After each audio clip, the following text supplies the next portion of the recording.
Compact SUVs are yet another segment that automakers try to get a strong foothold in. Toyota certainly knows something about that, as they are pretty much the manufacturer that started this segment back in 1996 with their completely new Toyota RAV4.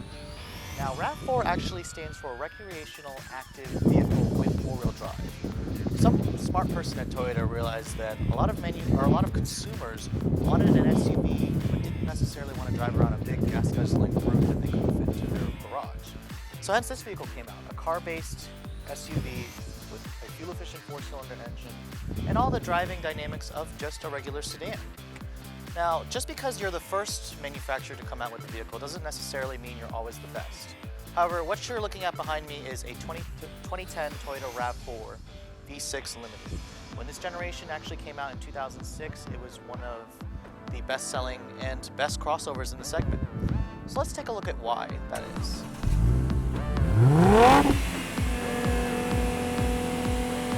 Now, the third generation of Toyota's RAV4 has been with us since 2006. 2009 was actually when the Toyota significantly updated the RAV4.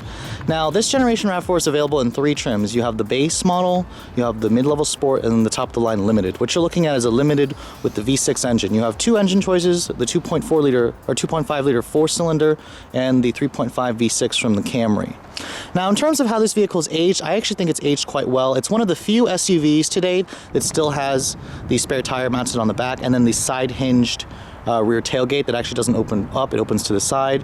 Now, you can distinguish a limited model from those 17-inch wheels. You have color coordinated door mirrors and then the door handles. It actually reverts back to the softer suspension tuning of the base model, as the sport model actually has a sportier suspension setting. You also get a new grille on the Limited that's actually different from all the other trims. It's just kind of bigger. You have a V6 badge, you get fog lights. Overall, it's a very handsome looking SUV. I still think this SUV actually looks quite nice. Toyota actually just showed us the all-new fourth generation RAV4 for 2014. I actually think that vehicle looks quite awful in pictures. I'll have to reserve judgment until I see it in person. You also get the roof rails on the top. This particular color is pyrite mica, just kind of like a carbon copper color. Now, because the RAV4 was significantly updated in 2009, there was actually a new option that you could actually take the spare tire off the back that was only available on sport V6 models, and then that model came with run flat tires. I probably wouldn't recommend it because run flat tires are kind of a big scary thing for me. Now, because this is a limited trim, you get Toyota's smart key access system as standard equipment. So basically, keep this key in your pocket or your person. To lock the vehicle, you just push this button right here and the vehicle will lock for you. To unlock, just put your hand right here and it unlocks for you. Now, coming inside, this one does have your beige leather interior with, the black top. It's actually a pretty nice combination in my eyes. Now, stepping in, you do have a perfect step in height with the RAV4, and that's something that I really appreciate. It's another reason why compact buyers really appreciate this class of SUV. Now, you can see the Limited comes standard with push button start. So basically, just put your foot on the brake and push the button to start the engine. You can see this one has Toyota's newer chime. I can't really stand the chime. It sounds like an alarm clock to me.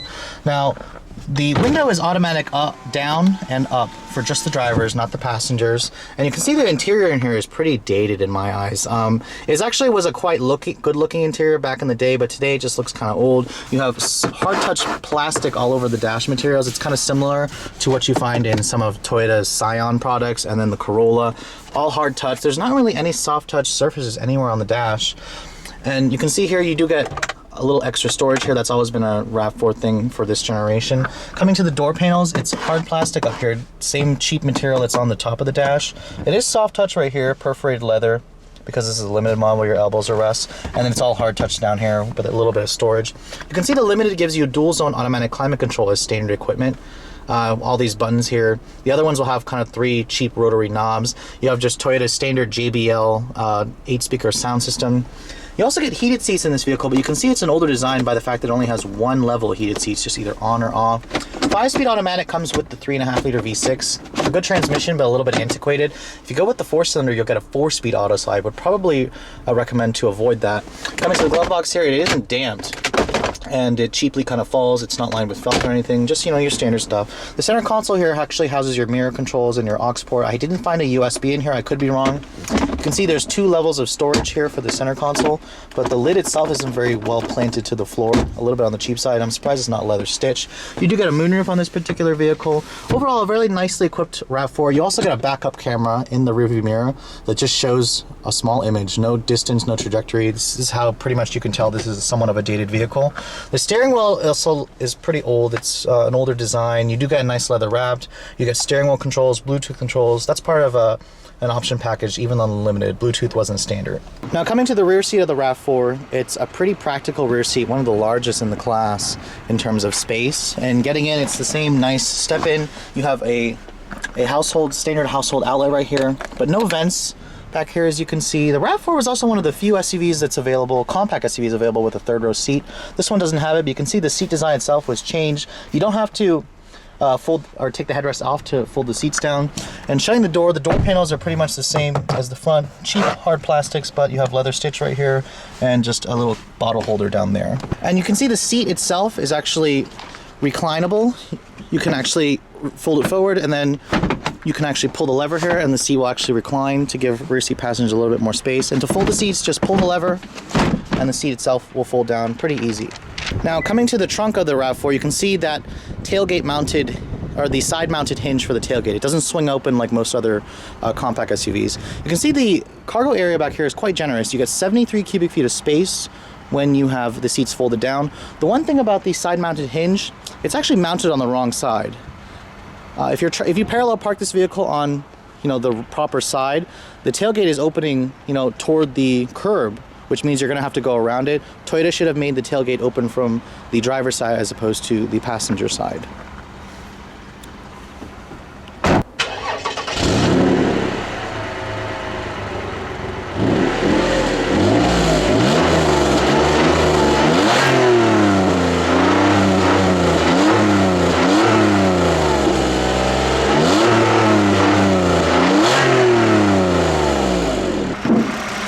And then of course, coming under the hood, you have quite an impressive engine for such a small SUV. Toyota's corporate 3.5 liter 2GR FE V6 engine. This is a new engine back when the Toyota Avalon came out in 05. Here are the numbers: 269 horsepower and 246 pound-feet of torque. Still pretty much top of the class in terms of today, in output numbers. Paired with the 5-speed auto, 0 to 60 times are under 7 seconds for this vehicle. So it's a pretty quick SUV. Let's take a look at how it all works. So even though the 3rd generation RAV4 is pretty much at the end of its product lifestyle, is it still worth buying one today? Let's find out. I'm really glad this Limited model has push button start. It helps an otherwise dated, feeling car feel a little bit newer. Now, driving the RAV4 is quite easy. Most compact SUVs are really easy to drive. It just feels really small and nimble, which is kind of weird. Toyotas usually don't feel really small and nimble unless you're driving one of their small cars. But the steering actually has a good amount of feedback, surprisingly, because this one's a hydraulic power steering as opposed to, the numb feeling electric ones that you find like in a Corolla. Now, the visibility here is quite good. This is an older design. The pillars are somewhat on the thinner side. There's not very big blind spots here and there. The smoothness of it, the Toyota smoothness actually comes out. This car is actually not bad, though, in the way it drives. I'm impressed.